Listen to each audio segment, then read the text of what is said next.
good afternoon and good morning all, wherever you may be. My name is Duncan Harris, the President of the Australia-Africa Chamber of Commerce. I'm delighted on behalf of the AACC and the Ethiopia Embassy to welcome you to webinar 2 of our Ethiopia webinars, a part of our Africa Calling webinar series. Before we get underway, I have 2 housekeeping matters to draw to your attention. We are, as advised, recording this session, and it will be available to our members and others as a follow-up on the AACC and Austrade websites and other channels shortly. We will also have a question and answer session, which is your opportunity to ask questions of our presenters.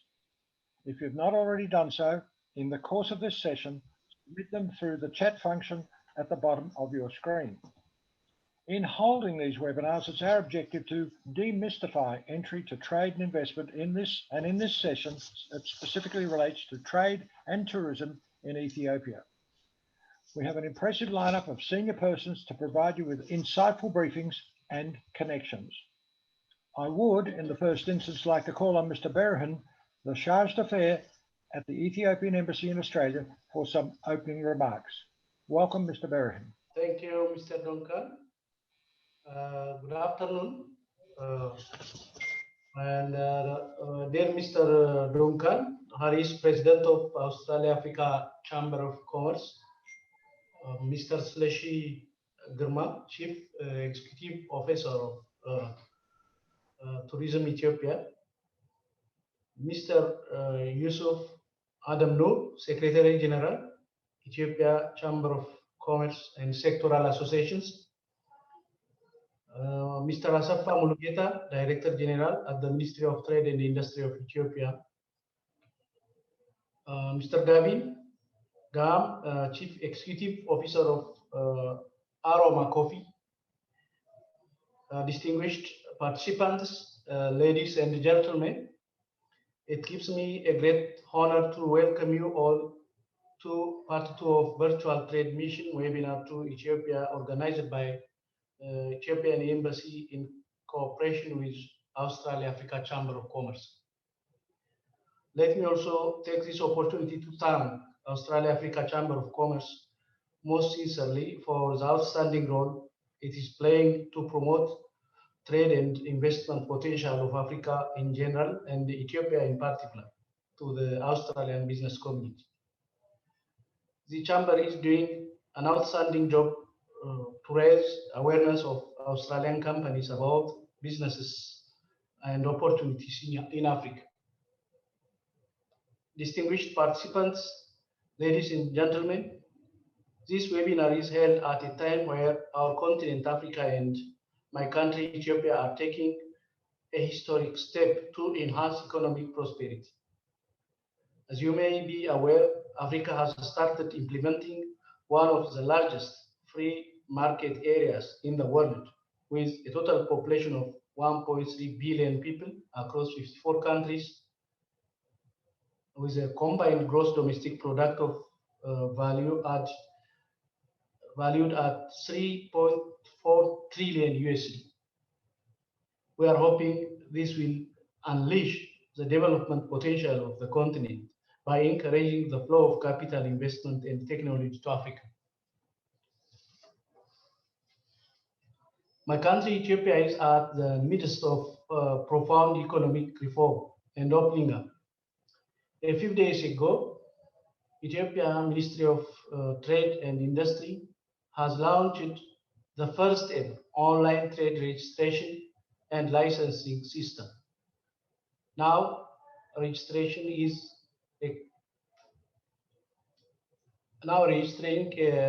a company in Ethiopia will take only 6 days from 32 days previously. We believe this will enhance the competitiveness of the private sector. Ethiopia has also received the Safe Travel Stamp, the world's first ever global safety and hygiene stamp, following major steps introduced by the Ministry of Culture and Tourism to ensure safety for residents, travelers, and workers, and businesses in the tourism value chain. as Ethiopia reopened its borders to international visitors. Today, representatives from each sector will give us the briefings in detail. To be in the interest of time, let me finish here and give the floor back to the hostess. Thank you so much. Well, thank you, Mr. Berhan. I'd now like to play a video to introduce the presentation by Mr. Salishi, the CEO for Tourism Ethiopia.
Mr. Salishi is the Chief Executive Officer at Tourism Ethiopia, and he's also been working as the Chief of Staff at the Addis Ababa City Administration, where main activities have been planning, organising, facilitating key moves of the City Mayor, hosting and serving customers and special guests of the Mayoral Office, managing international relations and press secretary, communication and protocol sections of the City Administration. He's a very experienced manager, and as such, we look forward to hearing from him. Thank you, Mr. Salishi. Thank you, everyone, and I appreciate for the commitment in organizing this very essential session to promote Ethiopian tourism, investment, and trade. So, as you can see from the very first of my presentation, as you can see my presentation, these are, I would say, the World Heritage Sites of Ethiopia that attracts most of the tourists. You can see the castles, the churches, and also the wall and the national parks. So you can run the slide very, very quickly, and then I can follow.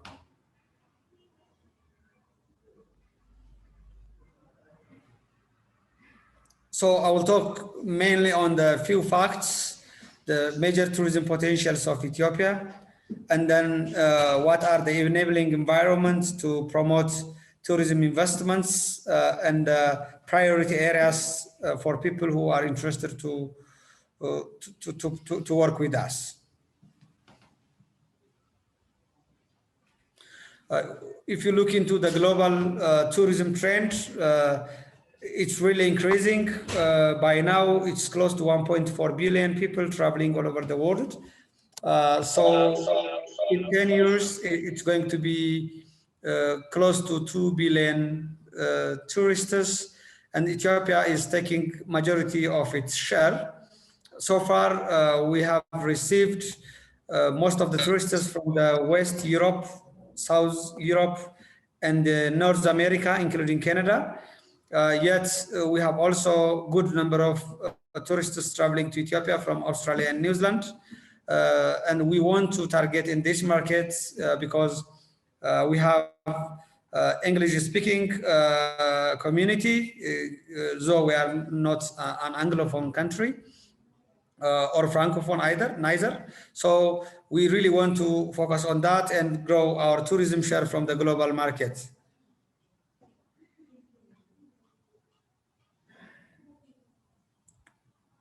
So this is the country map of Ethiopia, and as you can see, it's in the eastern part of the African continent, and we are also very close to Europe, Middle East, a bit far from Australia, but we have good connection with the flight schedules, regular flight schedules. So I think this can also assist in growing our tourism. Looking into the country size and the population, we have more than 1 million, square kilometers. So it's a big country, and I would say it's fivefold of the UK or a size of France and Spain combined. We have more than 100 million population, majority of which is a working age, and the diversity is huge. Above 80 different ethnic groups are there. So this is also the color and the beauty that people can experience while visiting Ethiopia.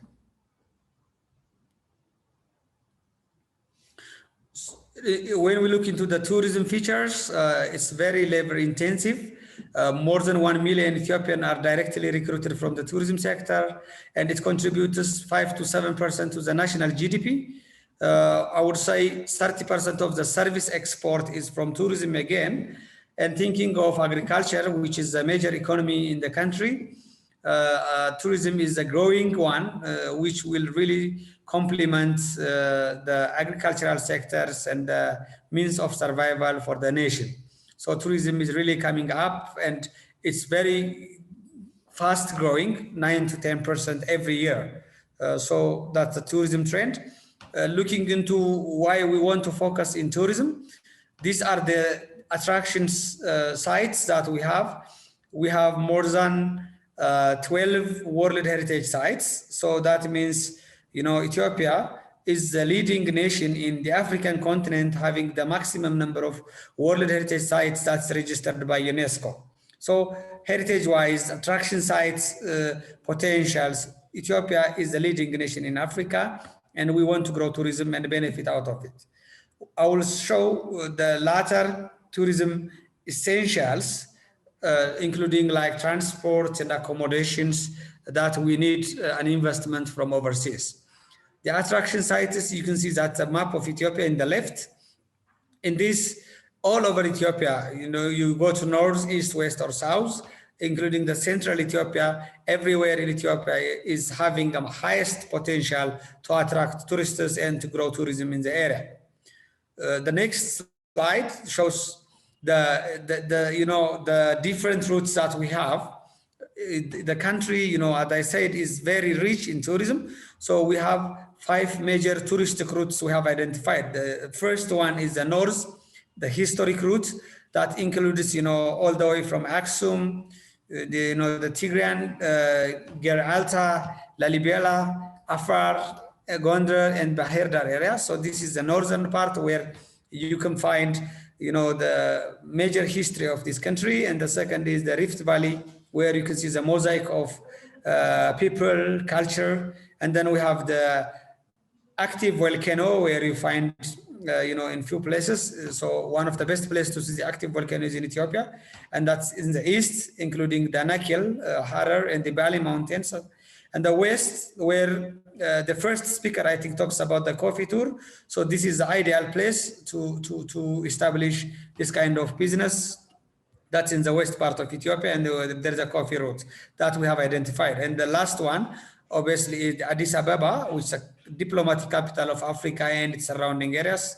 So these are the major touristic routes. So that means Ethiopia is a huge country which has highest potential to develop tourism. And we have also started working by identifying and selecting 5 specific routes. This is Lucy. I think we all know Lucy, and we all are from the land of origins, because Lucy is the oldest humankind discovery so far in archaeology. And we have also Salam, which were discovered later after Lucy, but older and then a more complete human discovery. So we say we are the origin of humankind.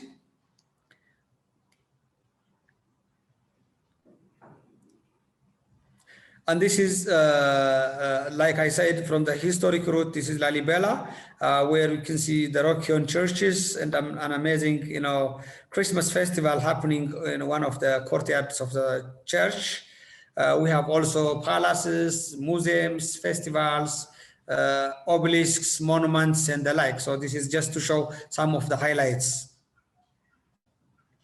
And this is, the lakes that we have in Ethiopia. In the right, you see Wonji, which we are running one of the biggest projects right now. And in the left is Lake Tana. So this is to show the potentials we have in falls, waterfalls, and lakes. And these are from the Rift Valley, from the second route that I have showed. You can see, the highest number of migratory bird species are coming to Ethiopia. And we have also a good number of national parks, I think close to 24. So all these national parks, shelters, rich biodiversity, endemism, and flora species as well. So we have a good number of national parks. This is in Bali Mountain National Park, for example, that you see on the top is red fox and on the bottom is Neyala. Yeah, so these both are, endemic animals to Ethiopia. You can see the charisma, how beautiful they are. And this is, again, Harar in the eastern route. So this is a hyena feeding culture we have, and it's very beautiful and found in one of the World Heritage Sites of Ethiopia. That's Harar, the wall that you see in front, and it's also good for regardless of any religious background. It can attract a good number of visitors, a beautiful culture, and very unique one. Al-Najash is also there in the Tigray, but it's very beautiful and the oldest and the holiest place for the Islamic community to visit. And this is a coffee culture. I think it has been presented already, but we believe that we are the origin of coffee. And this is, some illustrations explaining how it was found and the coffee ceremony that is very typical to Ethiopia. But I think I don't want to explain much on this. It was already explained earlier. So this is the last part of the attractions, Addis Ababa, beautiful city. As you can see, this is the African Union area. So we have beautiful convention centers. We have already focused on, bringing and pulling different conferences, conventions, and exhibitions to happen in Ethiopia to grow trade, not only tourism, and to benefit the country from the MICE and conference tourism sector. So Addis Ababa is market ready. There are good number of international hotel chains right now. So we want to pull conferences and tourists at the same time, and including exhibitions for trade.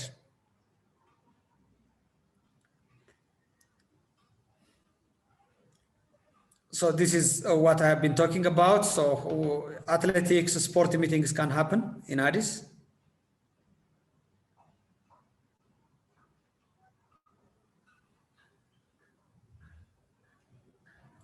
And this is the new tourist destination project initiated by our Prime Minister, His Excellency Dr. Abiy. And this is the Entoto Park that you can see is very beautiful, very new, and combining culture, history, and nature conservation at the same time. So this can also attract people coming to Addis, can also enjoy this beautiful nature.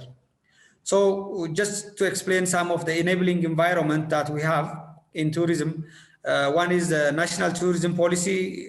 We feel this is a tool to develop the nation's tourism growth. So we have now started the public-private partnership. There is specific incentives for the tourism business. Now start design hotels, especially in Addis and outside, are most welcome for investment. There is also approved destination status. We are in the approved destination status to attract the Chinese tourists, and it's a good potential for investors who are jumping in Ethiopia and want to benefit and make profit out of their trade. So the policy supports tourism, and the second is we have a master plan. Obviously, that's a good roadmap taking us for the coming 10 years to bring 7.2 million tourists. And again, the tourism Ethiopia has good relationship with the support institutions like the trade ministry, and then the investment commissions and the like. And these are some of the infrastructural developments like the construction of Great Renaissance Dam and commercial centers that are upcoming. So these are good opportunities to develop tourism and to invest in tourism in Ethiopia.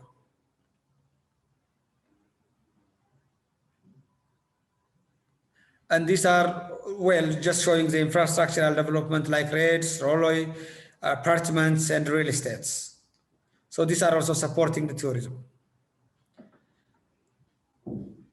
These are the industry parks and the like, because it obviously, support tourism. And again, universities are now offering tourism courses, and we have a good number of new graduates coming up from universities. So human resource and human capital is not going to be a problem for investors who want to invest in tourism in Ethiopia. There are also supports for finance for businesses which were hurted by COVID in Addis and outside, but we still want to attract investments from abroad. We congratulate recently all the tourism communities in Ethiopia. We have received the safe travel stamp from the World Travel and Tourism Council. So we feel Ethiopia is safe for travelers who want to visit now, not later. And strategies are being crafted how to continue this tourism business in future. So these are just the final points, the summary points, I would say, for investors. You see, these are like people are, spending nights in these kind of beautiful hotels, of course, but still some of these tourists are staying in tents. So we want to attract investors in resorts, lodges, and hotels. This is one tourism investment area we want to pull. And the second is, if people are interested to invest in tour operation business, we don't have more tour operation companies from Australia. I know there is one company that's targeting Ethiopia, including other African countries, but we want to bring more tour operation companies from abroad to partner with locals and start this business. Resorts, we want to establish resort cities. We have beautiful lakes like I showed earlier. So resort cities, resorts like hotel accommodations, lodges, and mobile camping. These are investment areas open for both foreign direct investment and for locals. Eco-lodge camps, helicopter tours, any ballooning and cable car transport and facilities. These are again open for investment. So to support the aviation business also, different academies and supports for aviation and the air transportation business, that's again also open for investment. The Ethiopian Airlines is our flag carrier, and which we are very much proud. And then if there are people interested to invest in restaurants, travel agency and air tickets, people interested, especially, I'm sure Australia has got a beautiful and very strong, globally recognized tourism and hospitality schools. So this school business can also come to Ethiopia and establish their, ground for the African market at all. So tourism schools can be one investment areas.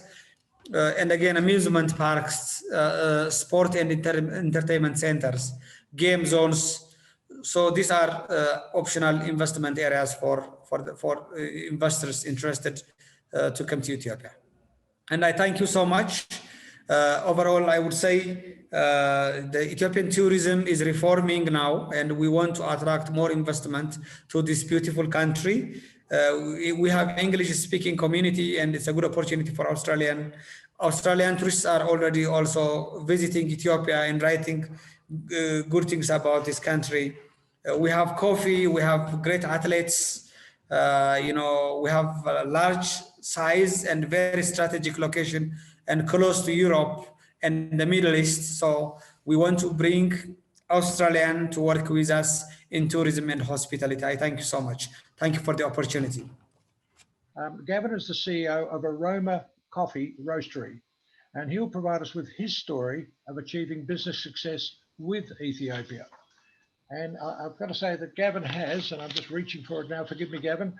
He's Managing Director of Aroma Coffee Roastery, Chief Executive Officer of Black Drum Roasters and Coffee and Roasters. As a coffee buyer with direct trade relationships, a qualified cupper and Q grader, Gavin is a worthy leader in the coffee space. Over the years, he's won several roasting awards, including Roaster of the Year, and has been a judge of the African Fine Coffee Conference and Exhibition. Driven by his passion for community and traceability, he returns to Ethiopia annually to meet the local farmers and assist coffee roasting production.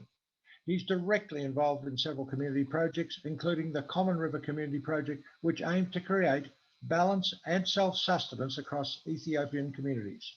His mission is to spread the love for ethically sourced coffee through world-class beans, people, and roasting practices. Gavin, we welcome you and look forward to your presentation. So, the rocky road to Yirgacheffe as an independent private buyer of Ethiopian coffees. You can see the fields there. There's some beautiful little coffee seedlings growing there.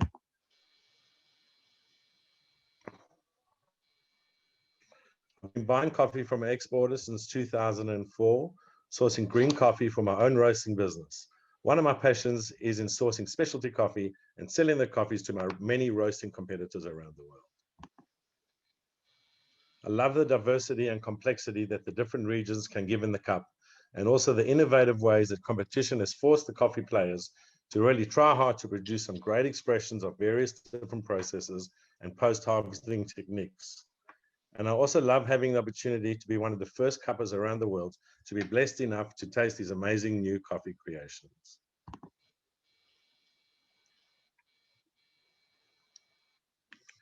I've been buying coffee, consulting, and teaching roasting techniques for many years now.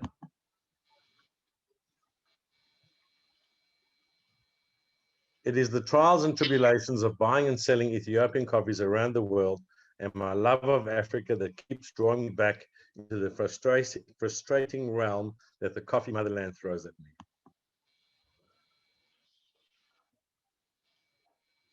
Fortunately for me, I was lucky enough to be born in South Africa. So by rights, I do not qualify, as you Ethiopians say, a Ferengi. And I keep trying to tell all my Ethiopian brothers, I'm not Ferengi, I'm African.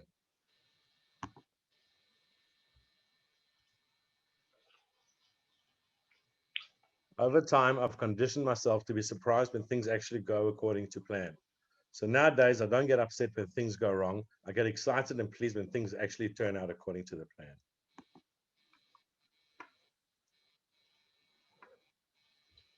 This past year has been very difficult as far as an Ethiopian coffee buyer and staunch supporter of this beautiful coffee land. I had the misfortune of having to reject 6 containers, which is nearly 120 tons of coffee, because all the shipment samples had a residual moisture of over 13%. A point to note, all the offer samples were in good condition and moisture was under 12% when I received them. That's why I decided to buy those coffees, but I rejected them because the moisture of the pre-shipment samples were no good. So Addis Ababa had a very rainy and wet year, so the coffees absorbed moisture around it. Perhaps if the coffees were stored in an inner line of GrainPro package, this would not have happened. The residual moisture is part of an ICO coffee contract, and the coffees sold around the world are governed by this contract. The buyer can reject the coffee if the moisture is not between 10 and 12%.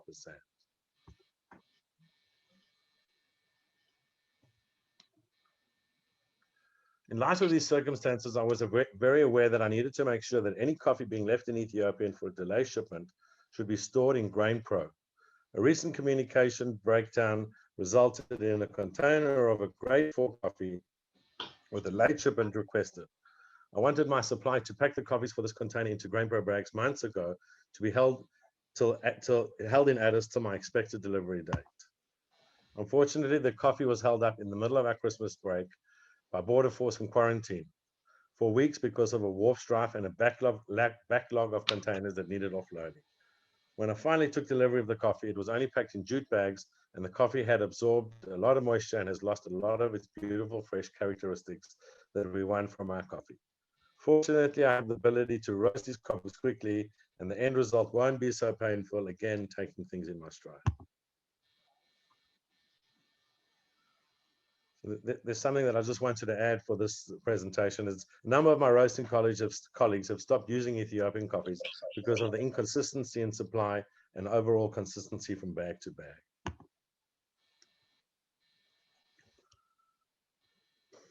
And in closing, I'd like to present the outline of my charter as the founder and instigator of the Ethiopian Coffee Ambassadors Program and Marketing Initiative.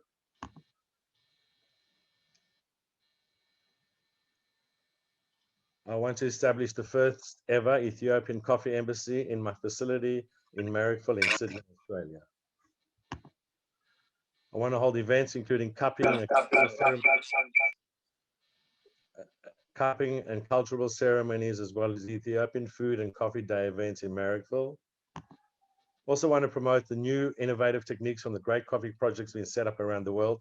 And also in line, I'm just about finished, but in line with this whole tourism and tourism for Ethiopia, once the pandemic is over, I want to set up and start doing coffee tourism to Ethiopia as well, so I can bring people from Australia and educate them about how beautiful Ethiopia is and what beautiful coffee there is. Thank you all very much for your time this afternoon. I really appreciate the ability to be able to talk to you all. Thank you. Our next speaker will be Mr. Asafa. Now, Mr. Asafa is Director General, Ethiopia Export Promotion, Ministry of Trade, and his topic will be doing business in Ethiopia. Mr. Asafa, he serves on a number of consequential boards. He's the Deputy General, Commissioner General for Expo 2021, as it is now for Dubai, serving on the steering committee of the Agricultural Growth Program, the Fourth World Coffee Conference, Technical Committee Chair, member of the Ethiopian Quality Council for 5 years, Commissioner General for Expo Milano in 2015, a member of the Ethiopian Grain Marketing Enterprises Board of Directors for 10 years, and the Ethiopian Seed Enterprises Board of Directors for more than 5 years. He's served in the position of director for the last 17 years, and I'm sure we'll have lots to contribute to our presentation today. Thank you, Mr. Asafa. Okay, thank you very much, Mr. Chair, Mr. Duncan. I'm very happy to be part of this presentation and this forum. So I am here to present Ethiopian business opportunity. I will be very brief on my presentation, and I will focus what is the Ministry of Trade is doing in really making business easy for our partners. So I'll focus on that part. Okay. So in general, we are working on the background of our homegrown economy. So we are working on the export part. Export is the major emphasis for Ethiopian economy. Okay, we are on homegrown economy reform. So this homegrown reform, as our government have really identified 5 major components. Agriculture is, as you know, the major component for Ethiopia, because still we are agrarian, and our most of economy, even if export and also manufacturing, based on agrarian products. So agriculture still remains our focus. And the second very important area of our focus will be manufacturing. Manufacturing, when I say manufacturing, we're focusing especially on textile and lasers and others too. So, but our major one is textile and laser. And also the third focus pillar of our home economy is mining.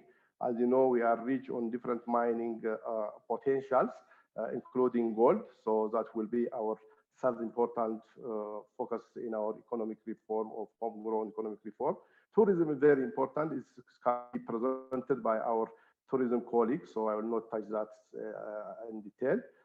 Also, ICT is, as you know, is the word for this time. So these are our home economy. Based on this, you can jump to the next screen.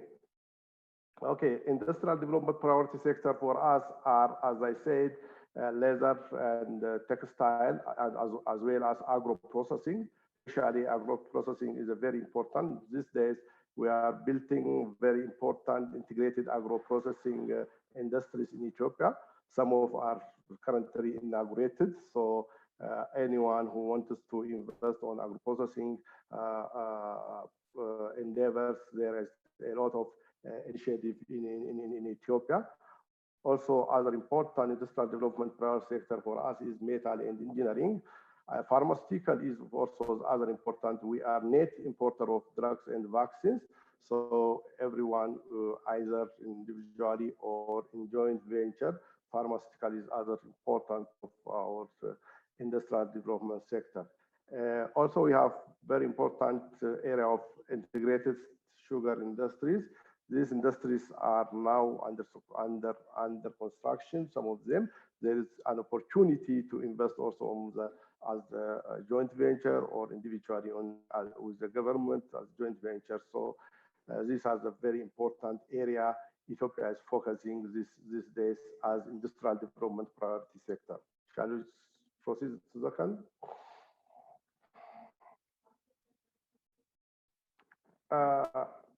When I come to the trade part, and our trade balance is negative, as you see in my screen.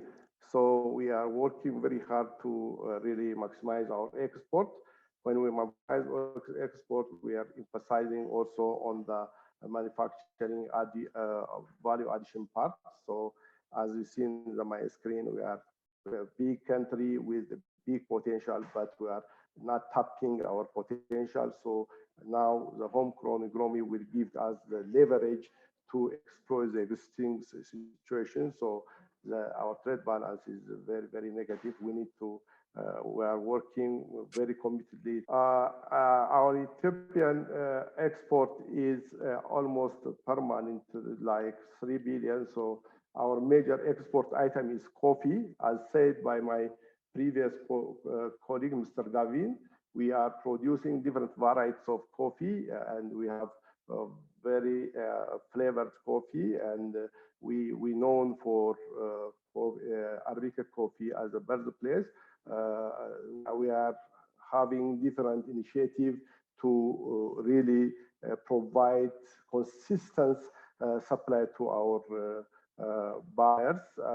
So I have taken my colleague problems, and we will work with that. So there are an institution for coffee to follow up in between the approach. So we will work on the issues raised on the consistency of the supply, and also on the late shipment, as I say on the moisture aspect. So we will do on that also. Flour is another important part of our export. So we have a good agroecology to produce more flour.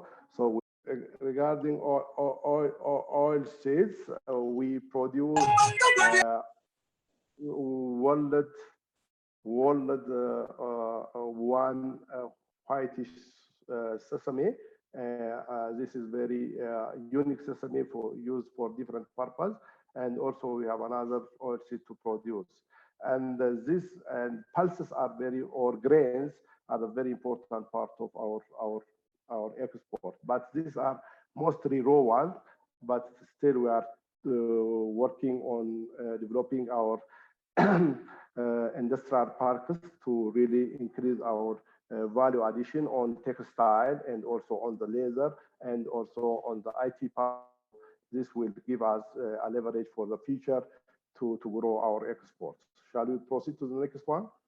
We also import a lot of products from abroad. Most of the products are capital products, especially minerals, machinery, electrical. So these are very important for our economy. So our export usually is mostly to Netherlands and the United States, Somalia, and Saudi Arabia. We export almost in all the world. So still we will need to maintain on the volume, and we need to have a premium market for the future. But these are the major export, our destination for our export. Please proceed to the next. These are our import destination. China is the first one, and we have a number of importing countries to Ethiopia. So Kuwait, India, you can name them. So also we have a good partner with all world countries as an important destination. Please proceed. The best important part is the business opportunity we have. We have a big domestic market, and as you know, we are very accessible to all market for EU, USA, and Middle East, and we are as the middle of every world country. So we are very accessible. We have a lot of duty-free market access like AGOA, EBA, and also we are part of COMESA. We have unilateral markets too, so we have a good market to penetrate.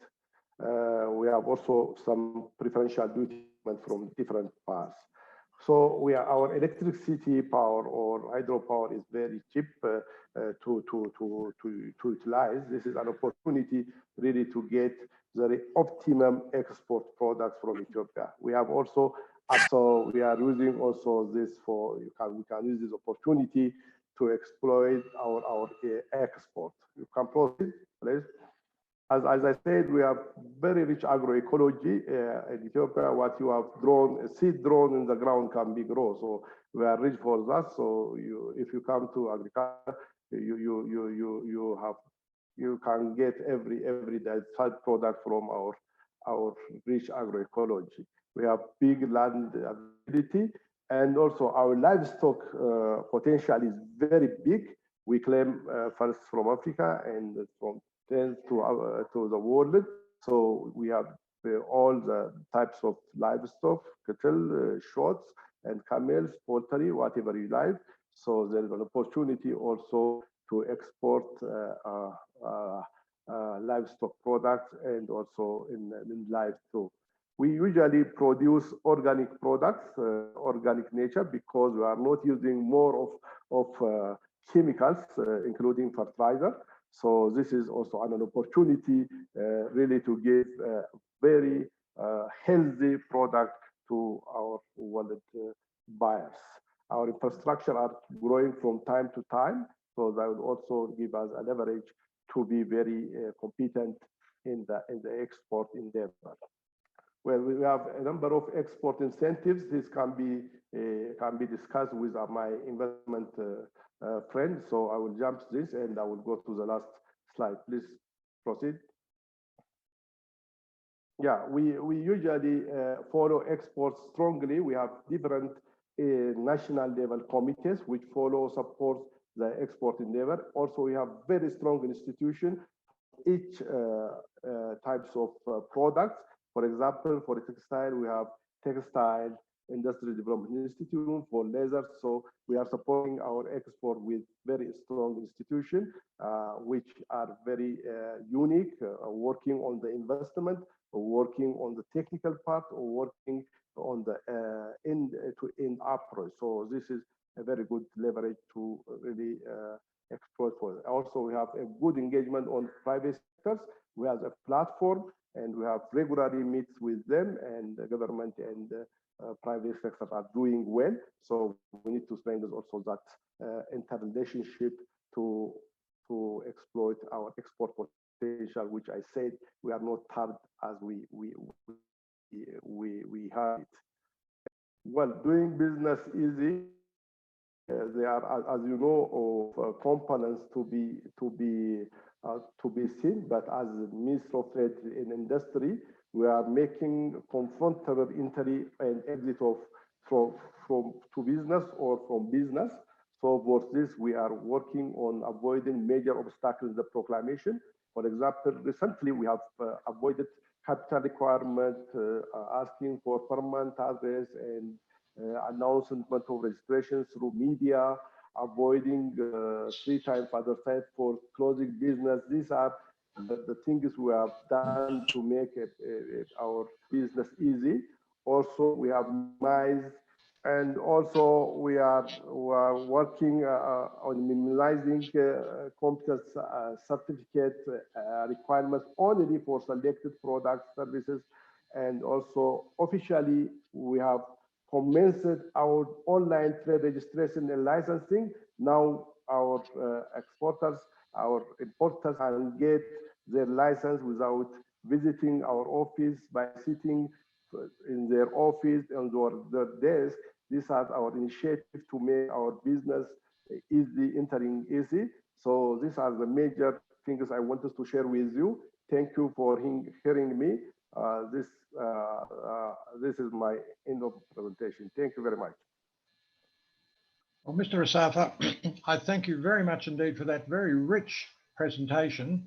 I'm sure that one of the things I said at the outset is that this webinar, of course, is being recorded. And despite the, let's call it hiccups, we've had some technical hiccups along the way. Yours is a very rich one, and I'm sure it'll be recycled again for considerable thought. In fact, should give rise to lots of good questions. I'd now like to call on, if I may, Mr. Yusuf, who, as you know, is Secretary General of the Ethiopian Chamber of Commerce and Sectoral Association. Would it be now possible for you to do your presentation, Mr. Yusuf? So thank you for organizing this beautiful virtual meeting. I would like to thank the Australian Africa Chamber of Commerce and our embassy in Canberra, and also officials from Ministry of Trade and Industry, from Ministry of Tourism, private sector from Australia, and the private sector participants from Ethiopia. I will focus on what the EACC, the Ethiopian Chamber of Commerce and Sectoral Associations offers, because most of the opportunities are already explained by my colleagues from the Ministry of Trade and Industry and from Ministry of Tourism. So the EACC basically focuses its services on, I can say, on 4 items. One of our services is, first let me explain about EACC a little bit, just in a nutshell. EACC is the national chamber, it's the umbrella private sector association in Ethiopia. It is one of the oldest chambers. By the way, we are just preparing to celebrate our 75th anniversary next year. So we are 75 years young, not old.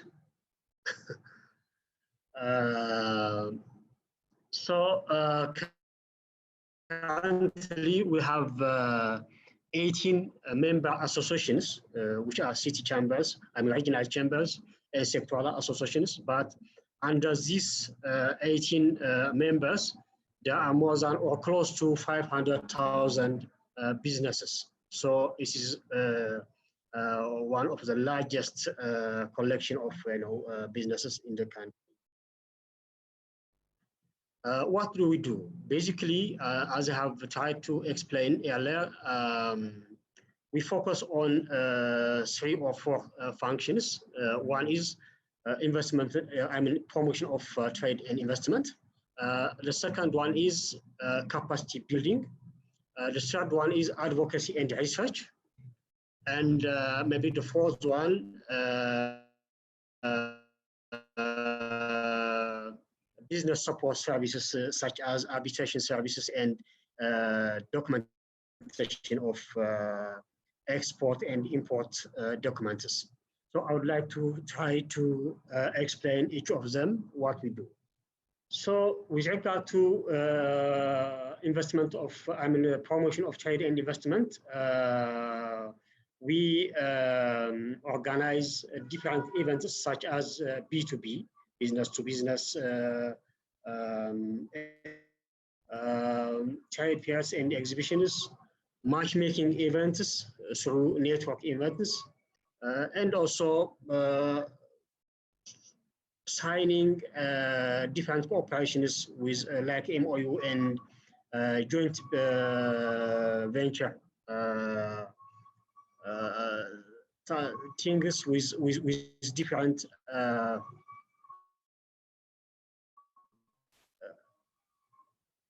different chambers and organizations. This is just a pictorial show on the international trade fair we do annually.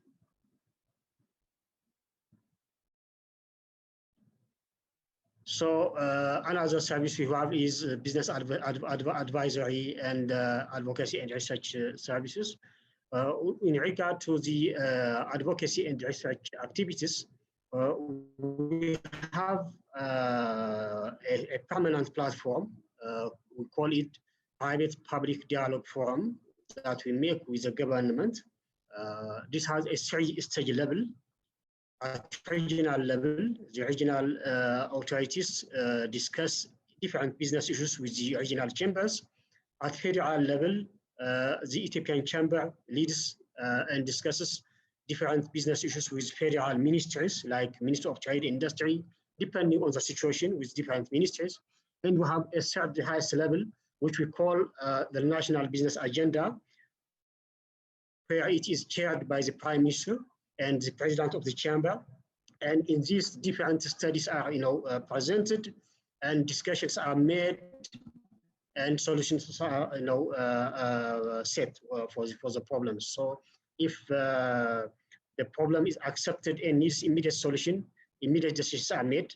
If it needs some time, the government takes the assignment and make its own study. So we make such dialogues with the government to solve problems. We do have also a business arbitration center where there is any business dispute. So businesses can choose our arbitration center if they don't want to go to the normal courts. So with regard to trade facilitation services, we issue a certificate of origin, authentication of any documents, and support letters to our business community.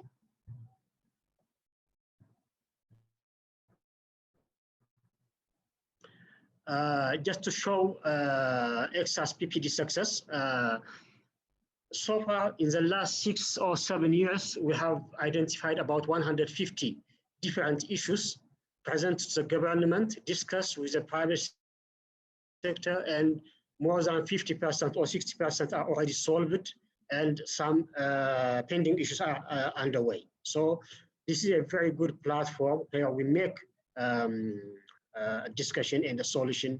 We look for a solution with the government. Just to show some of the reforms taken so far, we can see the National Bank of Ethiopia has introduced various legal reforms recently. NBE, National Bank of Ethiopia, has also disclosed new directives to permit local banks to borrow from foreign bankers or from foreign sources.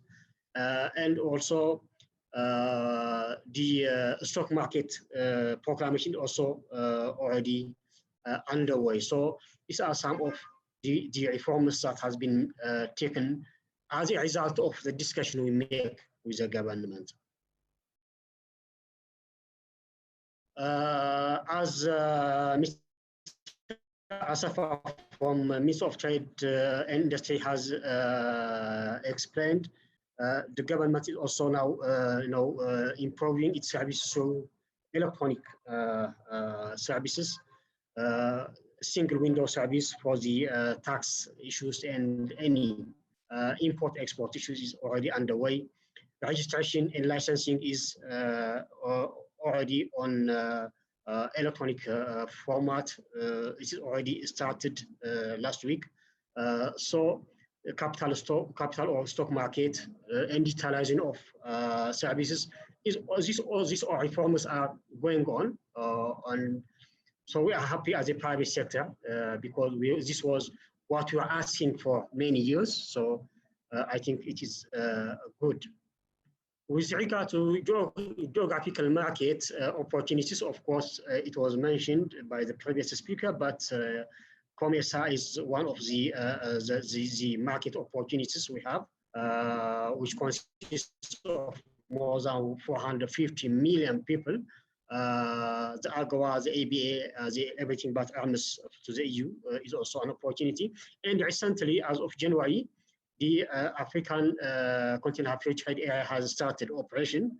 So this is also an opportunity to export products to about 1.2 billion people in the African continent. So this is the biggest opportunity that the Australian businesses can utilize. So how can businesses coming from abroad can start business in Ethiopia? One is they can establish a company here. They can establish a manufacturing company and directly export to the world. They can set up an agency, an agent office. They can work in a franchising, form a joint venture with Ethiopian companies. And also the PPP, the public private partnership, is also another modality where you can work in big infrastructure works with the government. So these are the opportunities.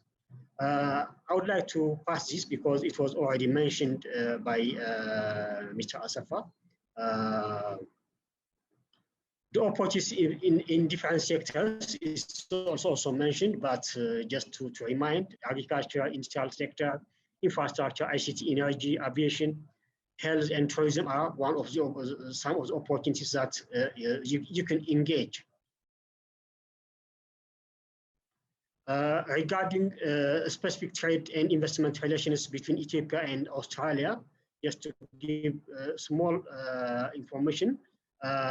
With regard to export, we are exporting coffee, flowers, textile, and I think this is 2019 statistics. We have exported about 21.8 million USD to Australia.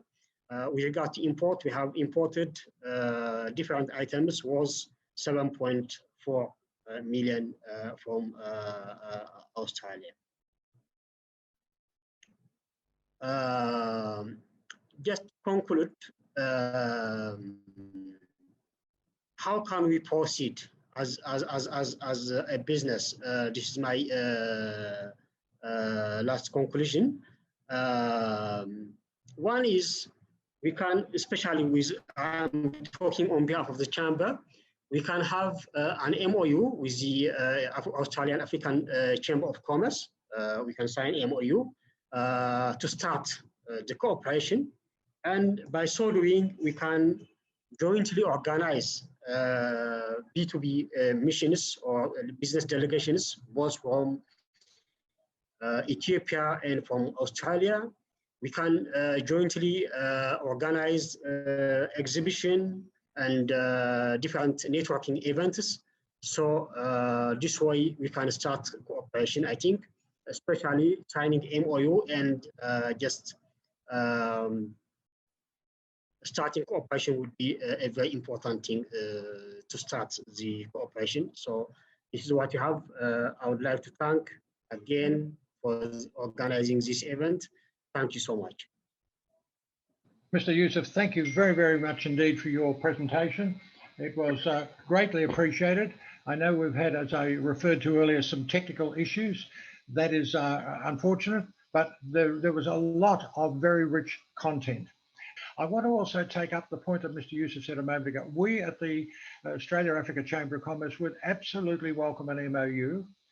You may or may not be aware, sir, that we have actually been developing a whole, within our chamber, business intelligence platforms, and we've been very, very advanced with the one on Ethiopia. That is also tied in with the material that we're developing in conjunction and in partnership with Austrade. So I would suggest to you that we are very proactively looking to develop trade and investment with Ethiopia, and we would very much welcome that. And following this session, I'm sure we can be back in touch with yourself and those other speakers who've been so generous in their presentations, very rich in their presentations. I'd otherwise like to thank you all for this opportunity to talk about trade and tourism in Ethiopia. With a growth rate, as you've both all been saying, of over 9% a year, it's one of the fastest developing nations in Africa.